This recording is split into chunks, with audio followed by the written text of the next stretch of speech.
blankety blank, yung maraming blanco, totoo yun. Kaya hindi ako pumirma ng BICAM.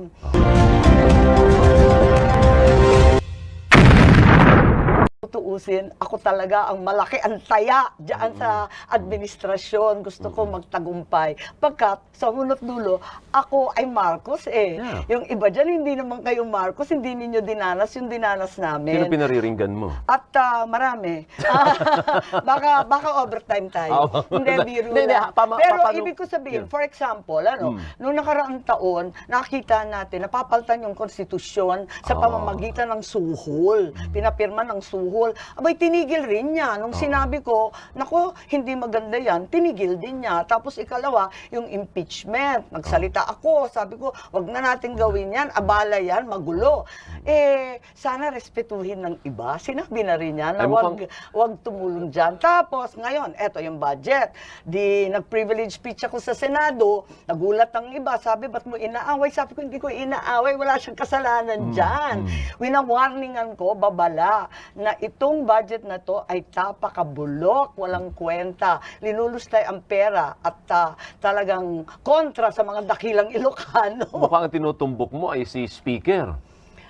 Kung minsan, nung nagkaroon ng problema doon sa konstitusyon, talagang pinagtatanggol ko naman yun. Talagang pinagtatanggol natin ang batas, ang konstitusyon. Eto nga, yung magkabilang panig, kahit na iipit ako, nasasaktan ako, sige na lang. Ganyan talaga. But how would you describe? Yung tanong ko kanina nabitin, ano ang description mo sa relasyon mo sa presidente? Are you in speaking terms? Oo naman, or ang kapatid ko at ako, kailanman di naman kami nag-aaway. At alam ko, minsan nagtatampo yan. Kasi aminin ko, masakit akong magsalita, dire-diretso. Hindi ko nga alam paano, masyado kong prangka.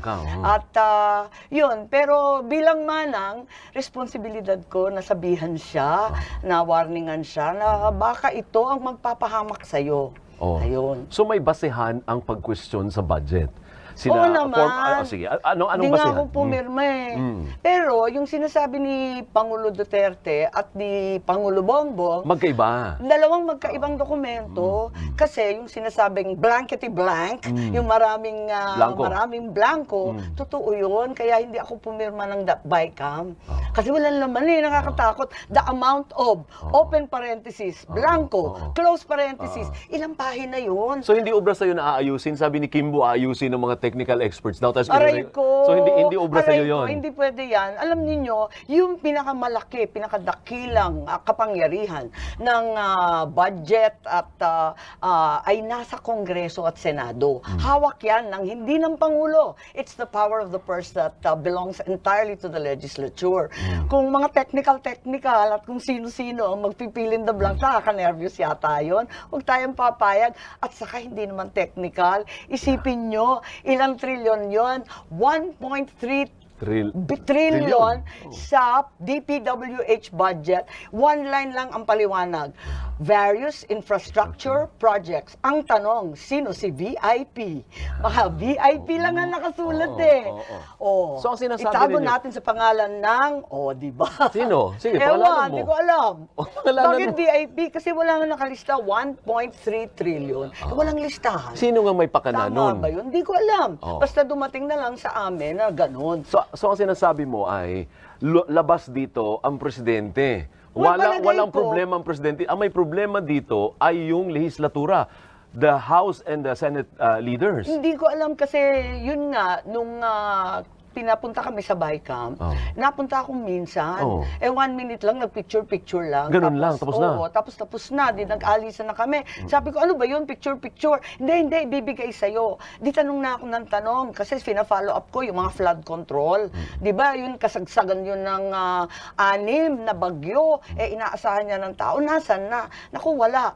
Naku, talaga nervous ako. So, sabi ko, diisan tayo. Hindi ko mapipirmahan yung mga blanco-blanco na yan. Ngayon, maski ang Pangulo na may problema, yung flagship projects niya, tinanggal.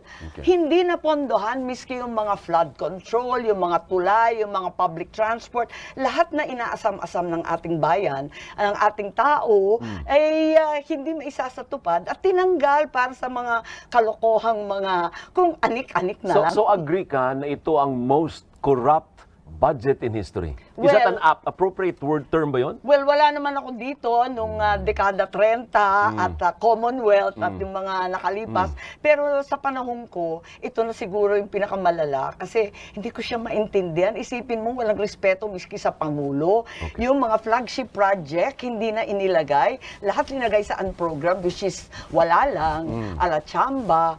Paano naman yun? Ang lalaki ng tula. Yung irigasyon, iniiyak na yan ng mga magsasaka. At ang luma-luma na. Dekada 70 yun sa panahon pa ng tatay ko. Senator, ang luma-luma na. Pipit na tayo ngayon sa mga may init na usapin sa ating bansa at nais naming malaman ang iyong pananaw at paninindigan sa mga ito. Meron tayo 10 tanong. Hopefully, masagot mo lahat. Susubukan nating sagutin sa abot na ating makakaya sa loob ng 6 or 7 minuto siguro. Okay. Pick one and I'll read. And you have to answer, okay? Ayun, tiningman mo pa. Kaya ko yan. Ano po ang masasabi mo sa paggamit ng confidential funds ni Vice President Sara Duterte? Okay, ang ating konstitusyon, inatasan ang COA na siyang magbusisi ng paggamit ng lahat ng pondo, including the confidential fund. Sana inantay na lang natin yung report ng COA na buo. Pero andyan na yung Quadcom. Sa palagay ko, yung Quadcom, marami nang naungkat na mga ebidensya. Given na marami ng ebidensya, ba't hindi na lang nila isampa yung kaso sa korte kung sapat na? Kasi hindi naman nagpapataw ng parusa, nagja-judge ang ating mga legislatura, kundi in aid of legislation. Okay. Napipintasan tuloy kami na in aid of re-election. Another one, please. Okay. Naku, parang maghuhula si Alvin. Madam Auring. Ano yan? Sa iyong pananaw, maituturing bang pork barrel o hindi ang akap o yung ayuda para sa kapos ang kita program fund? Okay. Yung akap na yan, sabihin ko na yung ayuda, talaga nung panahon ng COVID, kailangan ng tao. Talagang sinang-ayunan ko ng bonggang-bongga yan. Pagkat, alam ko na hindi makapaghanap buhay, walang lumalabas ng kalsada sa todong lockdown.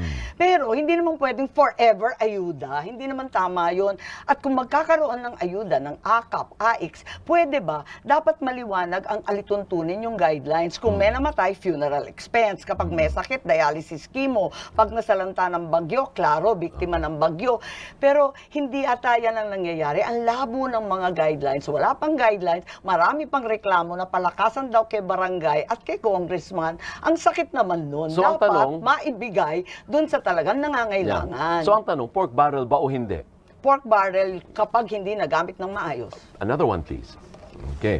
Sabi dito, pabor ka ba na gawing legal ang divorce sa Ang tagal na nito. Paulit-ulit yun. Hindi pa rin talaga nagagawa. naman. At nakakatuwa kasi minsan yung mga naglalabi mismo kababaihan. Pero masasabi ko, kinakabahan ako sa divorce. Bakit? Kasi parang masyadong binabaliwala ang kasal at ang pamilya. Ang ginawa ko at yung panukala ko, yung legal separation, pinalawig ko ang mga grounds. So mas marami siyang grounds at binibigyan ng laya ang mag-asawa na magpakasal muli. So may second chance. Higit sa lahat, sisimplehan natin ang proseso kasi sabi nila para lamang sa mayayaman. Yes, less cost. And most of all, para sa akin, huwag kakaligtaan yung sustento ng kabataan. Kasi minsan nagkakalat na lang sa daan at nagpapariwara yung mga bata dahil wala nang magulang. So hindi divorce ang tawag sa panukala mo? Ang akin legal separation, Legal pero separation, greatly expanded and providing freedom for them to get married again. Okay, another one please.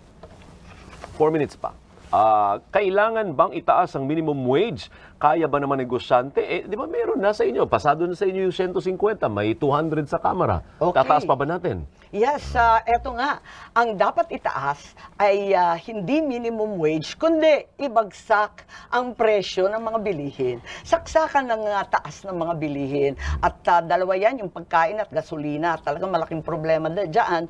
At hindi tayo nagugutom dahil walang pagkain, kundi may iilang sakim. Labis-labis ang kinikita. At dyan sa gasolina naman, marami ko ng beses sinasabi na bigay natin yung kapangyarihan sa Pangulo na tanggalin ang VAT. Malaking bagay din ang VAT kasi 12% yan. Kung mabawasan yan, tuwing tataas ang langis, maganda yun.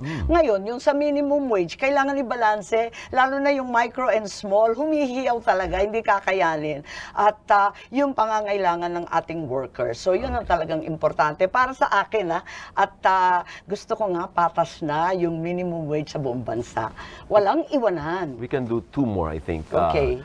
Ang bilis ko magsalita, no? Okay Kaya lang. mo? Kasi paubos na 2 minutes na lang. Sangayon ka ba na kailangan humarap ng dating Pangulo sa International Criminal Court. Ayokong nanghihimasok ang mga dayuhan sa atin.